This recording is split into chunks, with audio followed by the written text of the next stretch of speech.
አሁን ትልቅ እንትን ውስጥ ነው የገባው። በጣም ነው ያሳዘነኝ ሲያለቅስ። ወንድ ልጅ ሲያለቅስ እኔም በጣም ልቤ እንትን ነው የሚለው እውነት። ሴት ልጅ ይሻለኛል የሆነ ሴትም አታልቅስ፣ ግን ሞር ደግሞ እንደኔ ከሆናችሁ ወንድ ልጅ ሲያለቅስ የሆነ ልባችሁ እኔ እንጃ። ኦ የእውነት በጣም እንደዚህ እንደ ዛሬ ሲሆን ልውል አይቼው አላውቅም። በጣም እንደ ሴት ልጅ እንደዚህ ስቅስቅ ብሎ ሲያለቅስ እውነት ለሱ አይገባውም። ሲጀመር መቀጣትም ካለባቸው እሱ ምንም ጥፋት የለበትም። የገዛ አጎቷ፣ የገዛ ዘመዶቿ፣ የገዛ እንትኖቿ ናቸው ለዚህ ሁሉ ያደረሷት። ስለዚህ እነሱ ነው መቀጣት ያለበት። ልዑል ማልቀስም መከፋትም የለበትም። አሁን እሱ ጥርጣሬው ሙታ ይሆናል እንደዚህ አድርገዋት ይሆናል ምናምን እያለ ነው። ግን ላትሞትም ትችላለች ልጅቷ። እንግዲህ ቤተሰብ ሌላም ዘመድ አባቷ ታሟል አልተባለም። እሱ ከሆነ ብዬ አሰብኩኝ። ጥቁር ልብስ ለብሰዋል የእሷ ቤተሰቦች ለ15 ቀን ምናምን ስላለ ምን ባላት የእሷ አባት ህመምተኛ ነው ትንሽ ያመዋል ምናምን ሲሉ ሰምታችኋላ። በፊት የሆነ ሁለት ልጆች ሴትና ወንድ መጥተው ሳለ ስለ ኤልሳ አባት ሲያወሩ ነበር። እና ምን ባላት እሱ ሊሆን ብዬ አሰብኩኝ። እሱ ደግሞ ምንም አልተዋጠለትም። ልዑል የኤልሳ ናት የኤልሳ ትሆናለች ብሎ የኔ አባት እና ማንም ሰው ሳያቅለት ልዑል በጣም እውነት እየተጎዳ ነው። በጣም ነው ያሳዘነኝ። ወንድ ልጅ እንደዚህ ሲያለቅስም እንደነገርኳቸው በጣም ነው የሚያሳዝነኝ። በመጀመሪያ እግዚአብሔር ምንም ነገር ሳትሆን እንዲገናኙ እውነት የሁል ጊዜ ምኞቴ ነው። ጠፋች ከተባለ አንስቶ የምትገኝበትን ቀን ነው በጉጉት የምጠብቀው። እሱ ደግሞ እንግዲህ ከጻፈችለት ደብዳቤ የተነሳ እንግዲህ እሷ ደግሞ ለሱ ችግሩን መናገር አልፈለገችም። እሱ ያው ታውቃለች የሚሰራው ስራ ሁልጊዜ ከሰዎች ጋር የተነካካ ስለሆነ የራሱን ስራ እየተሯሯጠ ጊዜም አልሰጠውም ነበረም። እሱም ደግሞ ባለፈው ተናግሯል። እንግዲህ በሆነ በትንሽ ነገር ተጣልተው እንደነበረ ማለት ተጣልተው ስላችሁ ተኮራርፈው ነበር። ስልክም ሲደወል አታነሳም፣ እሱም ሲደውል አታነሳም። ምን ባላት በዚህ ጉዳይ ብሎ እሱም ዝም አላት። እንግዲህ ለ5-6 ወር ሙሉ ምንም ሳያወሩ ቆይተው አሁን ላይ እሷን ፍለጋ ሲወጣ እውነታውን ሲያውቅ እንግዲህ ልዑል ጥፋተኝነቱ ሁሉ እየተሰማው ነው ያለው። ግን እሱ ምንም ጥፋት የለበትም። በዛ ሰዓት እኔ ፈልጊያት ቢሆን አሁን ላይ እንደዚህ አይነት ችግር አይፈጠርም ነበር እያለ ራሱን እንደ ጥፋተኛ እየወቀሰ ነው ልዑል ማለት ነው። ሞር ደግሞ የጻፈችው ደብዳቤ እጅግ በጣም ምን አይነት ከባድ ችግር ውስጥ እንደነበረች ልጅቷ የእውነት ማንም ሰው አልተረዳላትም። ምስኪን ለዛውም በገዛ በቤተሰቦቿ ይሄ ሁሉ ስቃይ እየደረሰባት የነበረች ናት። እሷም ታሳዝናለች። በእርግጥ ሞር ደግሞ አንዳንድ ጊዜ እኔ እንጃ ምን ብዬ እንደማወራ አላውቅም። አንዳንድ ሰው ህሊና የሚባል ነገር እኔ በጣም የገረመኝ ሰው እንዴት በገዛ ስጋው በገዛ እንትኑ እንደዚህ ይጨክናል። አረ ይሄ ብር የተባለው እግዚአብሔር ሆይ ስንቱን እናያለን ኢትዮጵያ ውስጥ። የኔ ምስኪን ዘላለም ለዘላለም አልኩ ልዑል እንዴት ልቤን እንትን እንዳለኝ ልነግራቸው አልችልም። እንደ ዛሬ ሲሆን አይቼው አላውቅም። እንግዲህ እሷ ከጠፋች አንስቶ እንደምታዩት ነው። በጣም እንትኑ ትስብር ብሏል። በቃ ጥፋተኝነቱ ምናምን እሱ ልክ እንዳጠፋ ሁሉ ነው ራሱን የሚወቅሰው። እና አሁን ላይ ዘላለም ማነው ልዑል እና ዘላለም ማለት ነው በዚህ ስራ ገብቶ እነሱ ቢያጣሩለት እሱ ደግሞ እረፍ ብሎ ማለት ነው። እሱ ምክንያቱም በጣም በሚሄድበት ሁሉ ስለ እሷ እንትን ሲሰማ በጣም እንትን እየተጎዳ ነው። ስለዚህ የገዛ ጓደኞቹ ይሄንን እንትን ይዘው እስከ መጨረሻው ድረስ እነሱ እንትን ቢሉት የተሻለ ነው ብዬ ነው የማስበው። አሁን ላይ ስታዩት በጣም እኔ እንጃ በጣም ነው የሚያሳዝናችሁ። አሁን ደግሞ ሙታለች የሚለውን ሀሳብ እንዴት እንደመጣለት አላቅም። እሱ ነው አሁን እየተመላለሰበት ያለው። ደብዳቤውን ካነበበ በኋላ በጣም ብዙ ነገር እየተመላለሰበት ነው። እንግዲህ ከጓደኞቿ የሚሰማው የቤት አጋዥ የነበረችው ከሷም የሰማው ነገር ሁሉ ነገር ድብልቅልቅ ሲልበት ምን ባላትም ገለዋት ሊሆን ይችላል፣ እንደውም ላይገሏትም ይችላል። እንደው እግዚአብሔር አምላክ የእውነት ምንም ነገር ሳትሆን እንዲያገኛት ምኞቴ ነው።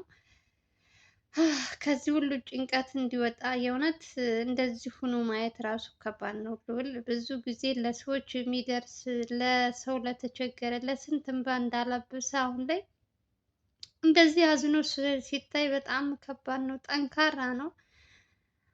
ከባድ ነው። ብቻ እኔ እንጃ የእውነት እሷ ብቻ ምንም ነገር ሳትሆን እንዲያገኛት ሁላችሁም በየሃይማኖታችሁ ጸሎት አድርጉለት።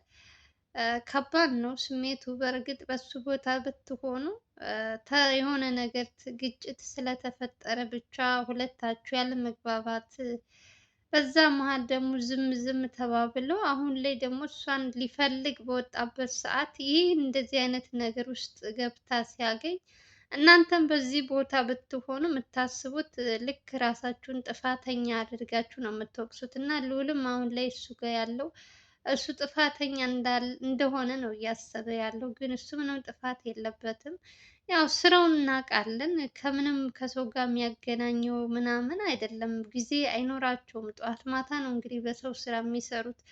ስለዚህ ለዛም እንግዲህ ይሄ ሁሉ ችግር አይፈጠርም ነበር። አንዳንድ ጊዜ ለራሳቸው ሰዓት መስጠት አለባቸው የምለው እኔ ሁል ጊዜ ወድጄ አይደለም። ሁል ጊዜ ለሰው እንትን እየተሯሯጡ የራሳቸው እንትን ደግሞ የሆነ ታይም ያስፈልጋቸዋል። ከቤተሰብ ከምን ጋር ሁል ጊዜ ስራ ተወጥረው እነሱም ለእነሱም እረፍት ያስፈልጋቸዋል። አሁን ምንም አለ ምንም እሷ ምንም ነገር እንዳትሆን እውነት እኔ ብቻ ፈጣሪ ሆይ ይሄ አጎት የተባለው ሰውዬ አሁን ስራቸው ማዞር ያለባቸው ከነሱ ከእሷ ቤተሰቦች እውነቱን እስከሚናገሩ ድረስ ዘላለም ልዑል እረፍት ማግኘት ምንድን ነው እረፍቱን እንዲያገኝ እፈይ እንዲል እሱ የእሷ ያለችበትን እንደምንም እነሱ በእርግጥ እንደምታያቸው ናቸው። እሱ ጋር ስትሄዱ የሚያወራው በተለይ አጎትየው በጣም ከኔ በላይ ሰው የለም የሚል ሰው ነው ያለው። ልክ ከማን ነው መስፍን እንላለን በፊት ምን አይነት ጨካኝ መስፍን እንላለን። ግን እንግዲህ ኢትዮጵያ ውስጥ ምንም ተደብቆ ያለው በየእንትኑ ሲወጣ ምንም ከመስፍን በምንም የሚተናነሱ አይደለም። በየእንትኑ በየጓዳው የተደብቆ ያለ ጉድ ሲወጣ እንደምታዩት ነው። ይሄ ደግሞ ትንሽ ጫን ያለ ነው። በገዛ ባጎቱ ልጅ በገዛ ስጋው እንደዚህ መጨከኑ በጣም ይከብዳል።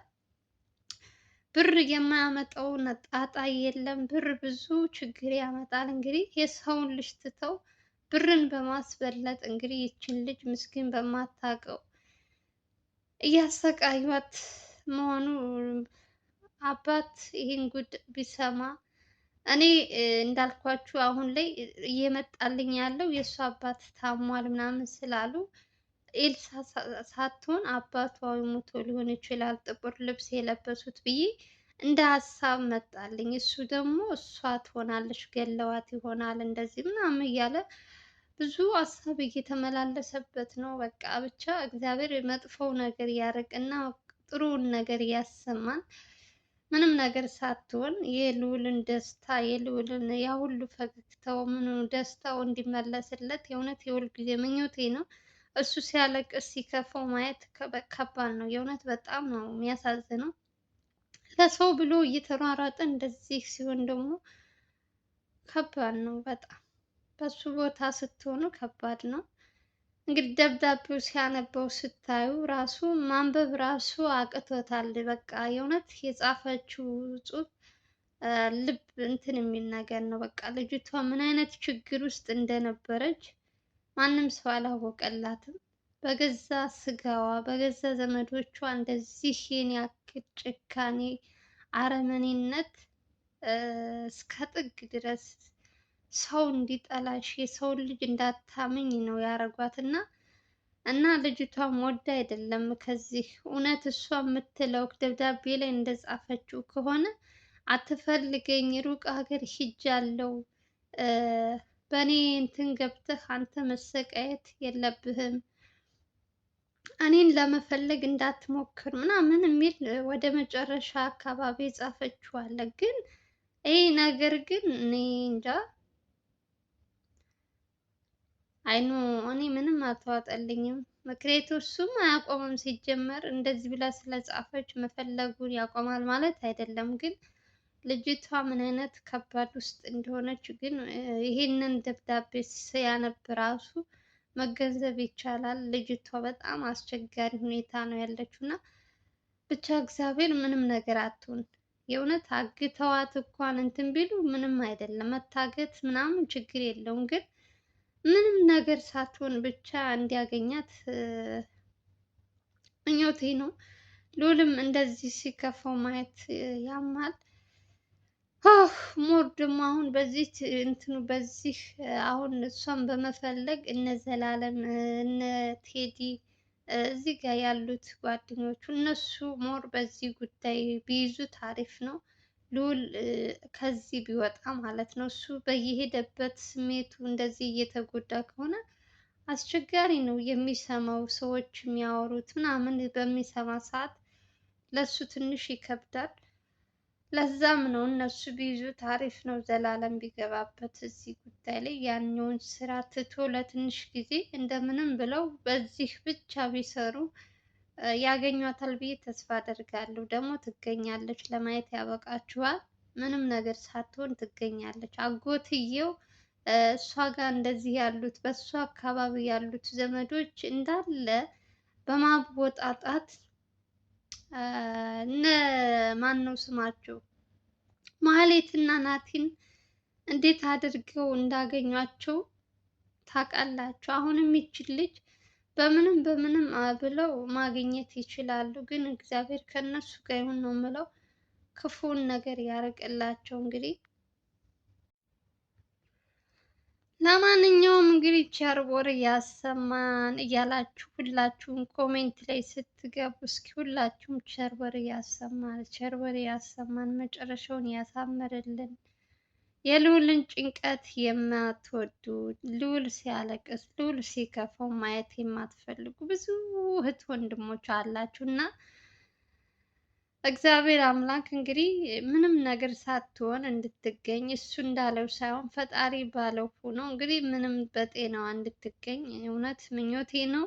ካለበት ጭንቀት እንዲወጣ አሁን ተሎ ብለው እሷን ፍለጋቸውን መጀመር አለባቸው። ሁሉም በየነ አቅጣጫው እነሱ ምንም ነገር ፈልፍለው ማውጣት የሚችሉ ጀግና ችሎታ ያላቸው ናቸው። ከነሱ ምንም አይነት ነገር ማምለጥ እንደማይችል ሁላችንም እናውቃለን። ስለዚህ ለነሱ ይሄ ማለት አያስፈልግም። በደንብ ያውቃሉ እንዴት አድርገው ሰውን ማወጣጣት እንዳለባቸው፣ እንዴት አድርገው ካለችበት ማውጣት እንዳለባቸው ሁሉም ነገር ስለሚያውቁ ጥበብ አላቸው፣ ይችላሉ፣ ሁሉም ይችላሉ። ስለዚህ አሁን ላይ ልዑል ያለበት ጭንቀቱን ለማውጣት የግዴታ እነሱ ተባብረው ኤልሳን ማግኘት አለባቸው። ይህቺ ሞታለች ምናምን የሚለውን ሀሳቡን ከሱ ማስወጣት አለባቸው። ልጅቷ ላትሞት ትችላለች፣ ምንም ነገር ላትሆን ትችላለች። እንግዲህ በሌላ ቤተሰብ ሊሆን ይችላል። ጥቁር ልብስ የለበሱ ሰው መቼም በየእንትኑ ስትሄዱ ችግር ነው። ስለዚህ ጥቁር ልብስ ብቻ ስለለበሱ የእሷ ቤተሰቦች እሷ ትሆናለች ብሎ ማሰብ እንትን አይደለም። በቃ ጥሩ ጥሩ ነገር ማሰብ የተሻለ ነው ብዬ ነው ማስበው።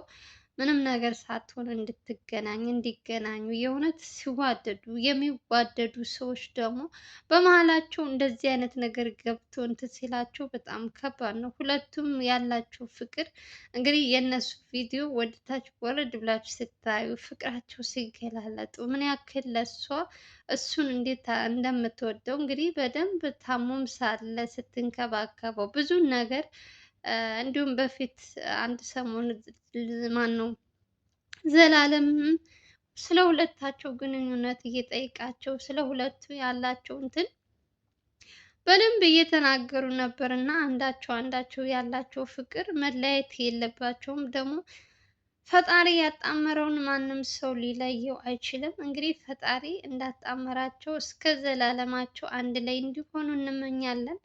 እንደተዋደዱ ምንም ነገር ክፉ ነገር ያርቅላቸው። እሷም ምንም ነገር ሳትሆን እንዲገናኙ ምኞቴ ነው። ቸር ወሬ ያሰማን እያላችሁ ኮሜንት ጻፉ ማለት ነው። እንግዲህ ወንድማችሁን የምትወዱት ቪዲዮውን ላይክ እና ሼር እያደረጋችሁ አበረታቱኝ። ሰላም እና ፍቅር ተመኞላችሁ። የዛሬው ቪዲዮ ይመስል ነበረ። በሌላ ቪዲዮ እስከምንገናኝ ድረስ ደህና ሰንብቱ፣ ደህና ቆዩን። ቸር ወሬ ያሰማን። ኤልሳ ተገኘች የሚባልበትን ቀን በቅርብ ያደርግልን። ወዳችኋለሁ። ለምታበረታቱኝ እህት ወንድሞቼ ባላችሁበት ሰላማችሁ ብዝት ትርፍ ይበልልኝ። ባይ ባይ።